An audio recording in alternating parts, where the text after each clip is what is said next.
Titanic जाने वाली submarine तो समंदर में 4000 फीट की गहराई में फटी थी, लेकिन ये स्नेल फिश वो समुद्री क्रिएचर है जिसको 8300 मीटर की गहराई में भी कुछ नहीं होता।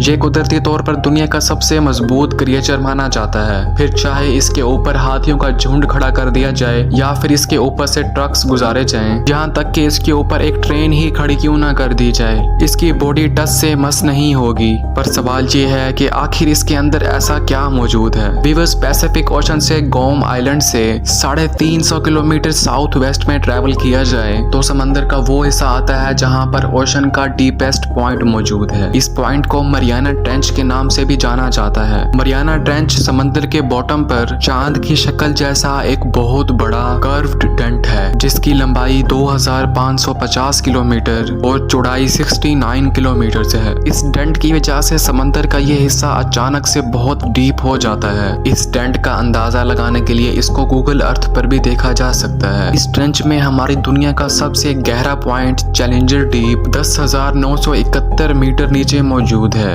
ये गहराई ओशन की सबसे कम एक्सप्लोर की जाने वाली गहराई है जिसको हैडल जोन भी कहा जाता है। इसका ये नाम ग्रीक अंडरवर्ल्ड हेडीज के नाम पे रखा गया था। इस गहराई में खतरनाक अंधेरा, खाने की कमी और हड्डियों को तोड़ देने वाला प्रेशर इस बात की साफ साफ निशानी है कि यहाँ किसी भी क्रिएचर का जिंदा रहना तकरीबन इम्पॉसिबल है। पहले तो ये भी समझा जाता था कि हैडल जोन तक इंसान कभी भी नहीं जा पाएगा, लेकिन 19वीं सदी में एक वाकया हुआ जिसने इस कॉन्सेप्ट को हमेशा हमेशा के लिए बदल दिया। 1875 में HMS चैलेंजर नामी शिप समंदर में मौजूद थी। इस शिप में उस वक्त के ओशन एक्सप्लोरर ओशन का डीपेस्ट पॉइंट तलाश करने के लिए निकले थे। एक जगह पर आकर उन्होंने रस्सी पर वजन लटकाकर उसको समंदर में फेंका। ये नोटिस किया गया कि रस्सी नीचे जाती जा रही है लेकिन डीपेस्ट पॉइंट अभी तक नहीं आया। ऐसे पहले कभी भी नहीं हुआ था कि उनकी रस्सी बॉटम पर पहुंचने से पहले ही खत्म हो गई हो। इस खबर ने पूरी दुनिया के ओशन एक्सप्लोरर्स को हैरतशुदा छोड़ दिया। मरियाना ट्रेंच ओशन का सबसे गहरा पॉइंट था, ये जानना ही सिर्फ काफी नहीं था। यहाँ तक पहुंचने की कई कोशिशें की गई लेकिन ये गहराई किसी को भी अपने करीब आने ही नहीं देती थी। चैलेंजर डीप की डिस्कवरी के 85 सालों के बाद 1960 में दो लोगों ने यहाँ तक जाने की हिम्मत बांधी, जैक्स पिकार्ड और नेवी न्यूजीलैंड डॉन वॉल्श। ये कारनामा उन्होंने ट्रियस्ट नामी सबमर्सिबल में बैठकर अंजाम दिया। उनका ये 5 घंटों का सफर ढेर सारे चैलेंजेस से भरा हुआ था। 5 घंटे सिर्फ जाने के और बकाया 5 घंटे वापस ऊपर आने के। इस जगह पर पानी का प्रेशर सी लेवल से तकरीबन 1000 टाइम ज्यादा होता है। उनके सफर के दौरान सबमरीन की खिड़की का शीशा क्रैक हो गया था जिसकी वजह से चैलेंजर डीप पर वो सिर्फ 20 मिनट ही गुजार पाए और फिर उनको वापस ऊपर आना ही पड़ा। बेशक उन्होंने इस पॉइंट पर थोड़ा सा वक्त ही गुजारा था लेकिन वहाँ उन्होंने जो देखा उसने साइंटिफिक कम्युनिटी को हिला कर रख दिया। जिंदगी, जी हाँ, समंदर की सतह से 11,000 मीटर नीचे वो जिंदा मछली की एक किस्म देखकर हैरान रह गए। आपको यहाँ बताते चलें कि चैलेंजर डीप इतना गहरा है कि अगर माउंट एवरेस्ट को भी वहाँ रख दिया जाए फिर भी उसकी पीक समंदर की सतह से 2 किलोमीटर नीचे ही होगी, जहाँ पानी का प्रेशर तकरीबन 16,000 PSI होता है। यानी सिर्फ 1 स्क्वायर इंच के एरिया पर पड़ने वाला वजन 7,250 kg। खैर, वक्त की कमी की वजह से उनको चैलेंजर डीप से फौरन निकलना पड़ा, लेकिन इस ट्रिप ने ओशन एक्सप्लोरर्स और बायोलॉजिस्ट के लिए एक बहुत बड़ी मिस्ट्री क्रिएट कर दी। आखिर हैडल जोन में जिंदगी मुमकिन कैसे है जहाँ ना ऑक्सीजन है और ना ही सूरज की रोशनी। समंदर के अंदर इतनी गहराई में जाकर रिसर्च करना एक इम्पॉसिबल टास्क होता है। इसीलिए 1996 में जापान ने एक रोबोटिक सबमर्सिबल काइको के नाम से तैयार की। इस मिशन को काइको मिशन का नाम दिया गया, जिसमें इस सबमर्सिबल को चैलेंजर डीप तक भेजकर सैंपल्स कलेक्ट करके वापस आना था। काइको ने ओशन फ्लोर के कुछ सैंपल्स कलेक्ट किए, जिनको जब टेस्ट किया गया तो मालूम पड़ा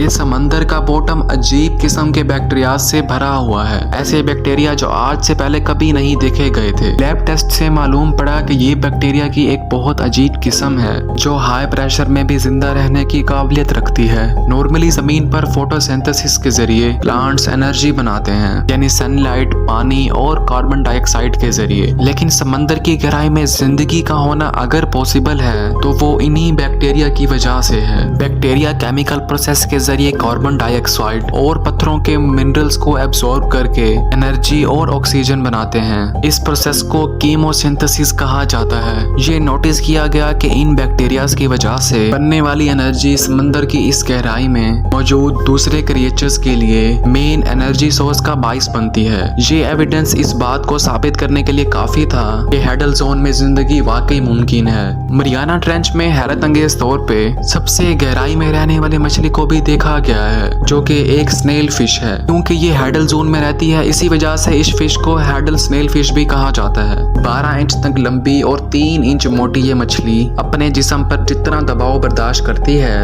वो जानकर यकीन करना काफी मुश्किल है। इस मछली के बॉडी का एरिया तकरीबन 25 स्क्वायर इंच होता है और इस गहराई में प्रेशर 16,000 psi, यानी कैलकुलेशन के हिसाब से हैडल स्नेल फिश अपनी पूरी बॉडी पर हर वक्त 1,70,000 kg का वजन बर्दाश्त कर रही होती है। जी हाँ, रेफरेंस के लिए आपको बताते चलें कि एक बोइंग 777 का एम्प्टी वेट 1,68,000 kg होता है और एक एवरेज लोकोमोटिव का वजन 1.5 लाख kg। ये किसी चमत्कार से कम नहीं है कि इतनी छोटी सी मछली इतना ज्यादा वजन झेल सकती है। इसकी वजह क्या है? बदकिस्मती से साइंटिफिक कम्युनिटी को आज तक इस बात का पता नहीं लगा। असल में वहां जाकर रिसर्च करना पॉसिबल ही नहीं है और अगर इस स्नेल फिश को या दूसरे डीप सी क्रिएचर्स को समंदर से निकाल कर लाया जाए तो वो प्रेशर की कमी की वजह से फट जाते हैं। चंद साइंटिफिक रिसर्च से मालूम पड़ा है कि जो मछलियां सरफेस के अंदर रहती हैं उनके अंदर एक स्विम ब्लैडर होता है। इस स्विम ब्लैडर में हवा भरी होती है जिसकी वजह से वो ज्यादा डीप नहीं जा पाती, लेकिन डीप सी फिशेस के अंदर ये स्विम ब्लैडर नहीं होता